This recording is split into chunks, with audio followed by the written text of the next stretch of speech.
Hey, what's up, you guys? Bloody Jacob here to review the first episode of the Walking Dead companion series, which is season 1, episode 1, obviously, from Fear the Walking Dead, entitled Pilot. Yeah. So the spin-off, people call it spin-off, they call it a companion series, they call it I don't know. But whatever it is, it premiered tonight.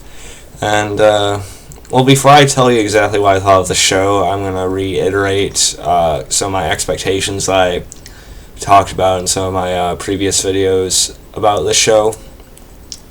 My expectations for it were moderate to cautiously optimistic, okay? Because, yes, I love The Walking Dead, I love the original series, I've said before how I think how I've liked the show a little bit less in the later seasons, but I still think it's a very good show. But now, we're not going to talk about why I like The Walking Dead less right now, but I still think it's a very great show. It's definitely one of my favorites, even right now. But my expectations for the companion series, Fear the Walking Dead, they weren't very high. I wasn't exactly thrilled by the cast, or the castings, I should say. I've heard a lot of very good things about Kim Dickens, especially with her being in Gone Girl and things like that, but I haven't actually seen Gone Girl myself. The only movie I've seen Cliff Curtison, who plays the male lead, Travis, was as a generic villain in an Arnold Schwarzenegger movie. But I heard he's a pretty solid actor. And I was being optimistic. For example, no one really knew too much about Andrew Lincoln or John Bernthal when the original Walking Dead started, and look, they turned into such well acted, great casting choices, and people just really felt for them, and they just really bought into them. But with this, after the first episode, I don't know. It's still too early to say. I still feel like there has to be a certain character that kind of starts clicking with you, in the first episode, or at least, has you, a bit interested. And it was kind of hard to find that for me in this episode. And something I was looking forward to about the show is, seeing, of course, the obvious thing is seeing, the initial outbreak, and how people are first reacting to it and things like that. But now, after watching the first episode, it was a little underwhelming, to be completely honest. Not that it's bad or anything, it's definitely not a bad. It's definitely not looking like a bad quality show or anything like that. I'm just not excited by it, And yes, it is intriguing to see people first reacting to some of the very first incidents and things like that. But it's also kind of useless at the same time, because we already know what's coming, so that kind of takes away from some of the unknown. There's no unknown creep factor or anything like that. We know what eventually is going to happen, what eventually it's going to be like. And let's see, I mentioned the cast, and how do I feel about the cast now after watching the first episode? Not that any of the acting is actually bad. I'm just not really impressed by anyone. I'm not really overly interested in any character right now. But again, that's something that could very well come with time. It could very well improve by the end of the season, which I'm still hoping it does. Cliff Curtis as our male lead, Travis, he and Kim Dickens' character, and her name, I forget her name in the show. Yeah, Madison. They're engaged, I think.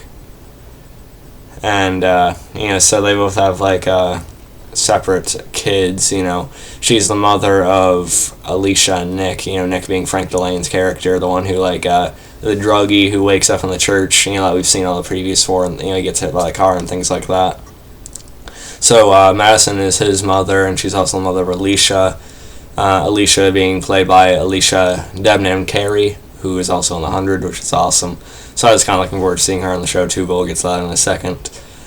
So they're both both sides kind of have family issues, and like as far as Travis goes, he has a son on his other side of the family and his ex-wife, Liza, and we haven't seen much of his son yet.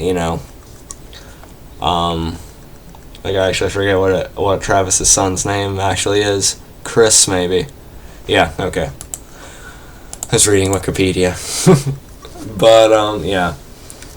So there's that right away like family issue. It doesn't seem to be too bad. They just seem to be a little bit indifferent with each other. Still like kind of coming together as like a new family and things like that. Just them still getting used to each other.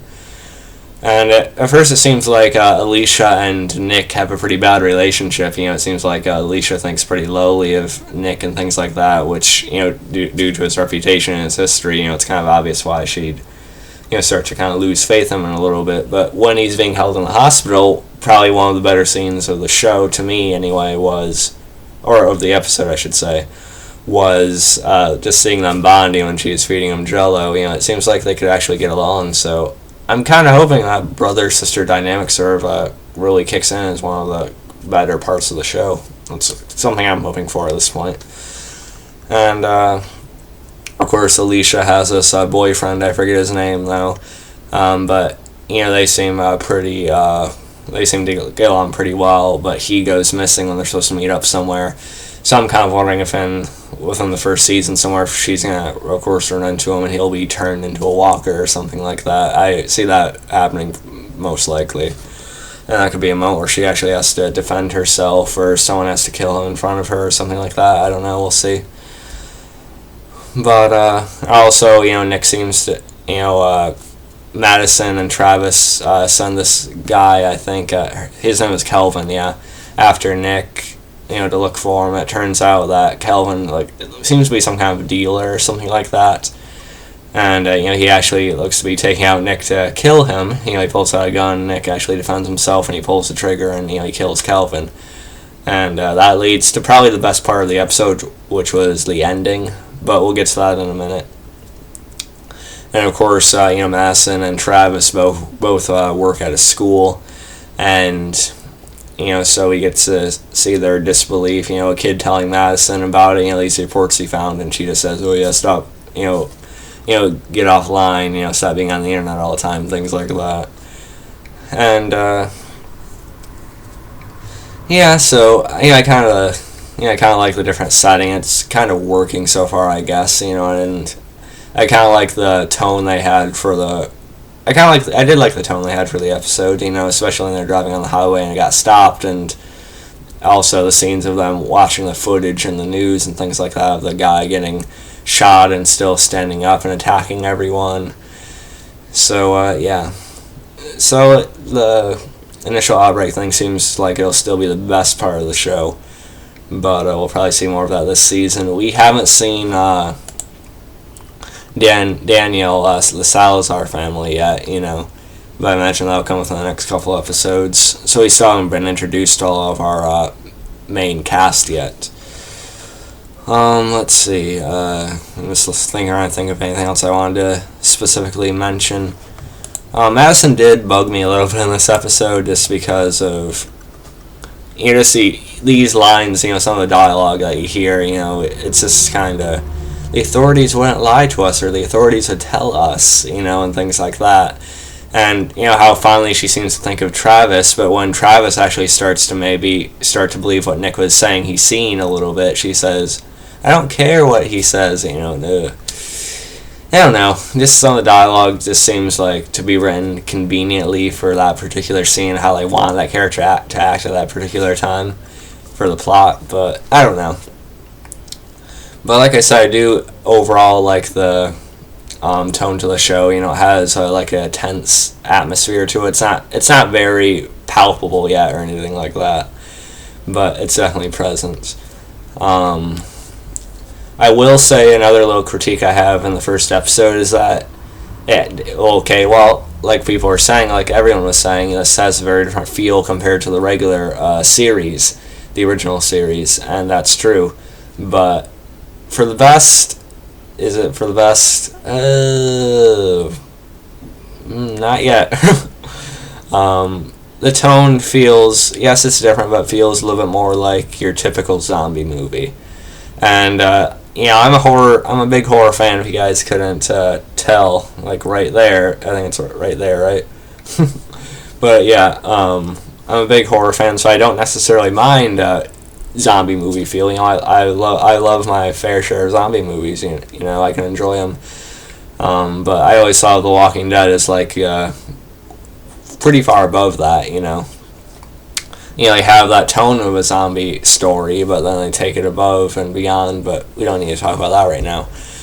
And with this, it just feels more of like what you'd expect a good zombie movie to be like. A decent zombie movie. So the tone's a little bit more generic compared to the regular show so far, I think. But again, this could change with time. This could improve with time. And so that's most of what I want to say about the show. So now let's talk about the ending, which was probably the best part of the episode. And that was when they actually go, Travis and Madison actually go looking for Nick. And they find him. It's right after he shot Kelvin. And, at first, Nick tries to show him the body, but the body's gone. He's not by the car anymore. And, of course, when they start driving Nick back through a tunnel, we get a really good shot of Kelvin, zombified Kelvin. As a fresh walker walking through that dark tunnel. It is a pretty cool shot, pretty nice. Again, I've said tone a lot in this video. And,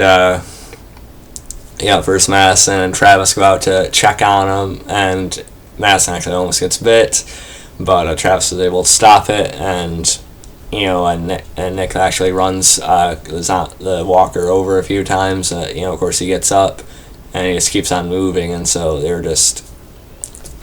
I never usually say this word, but they're flabbergasted, okay? And, so there's that. I actually really like that because at least this means our characters are going to be more aware of, or at least be aware pretty quickly of that there's something very, very different going on compared to their typical adult explanations, So I'm glad they're not taking like a few episodes just to make them fully aware of what could be going on. So in that sense, they are moving the show on a decent pace, but they are also at the same time really does feel like they are really dragging out the whole outbreak thing, which makes sense because that's what the first season's supposed to be about. That's kind of the whole point of the show in the first place, so it does make sense that it would take up most of the first season. But so that's all I really have to specifically say about the show. Overall, I liked it. I thought it was pretty decent, but I'm not like impressed by anything really, and I'm not really excited by it. But I will keep reviewing it. I will keep watching. It's only 6 episodes for the first season, and it could very well improve. So I still do have hope for it. So I'll catch you guys next time. If there's anything I didn't mention or talk about as much as you want me to, feel free to leave a comment below. Would love to discuss it with you guys. And I'll catch you guys next time. I actually have to watch a replay of The Strain coming up a few minutes after 11 here because Fear ran over the initial airing. So I should have a Strain video up for you guys, hopefully tonight, maybe tomorrow. But so catch you guys next time, and peace.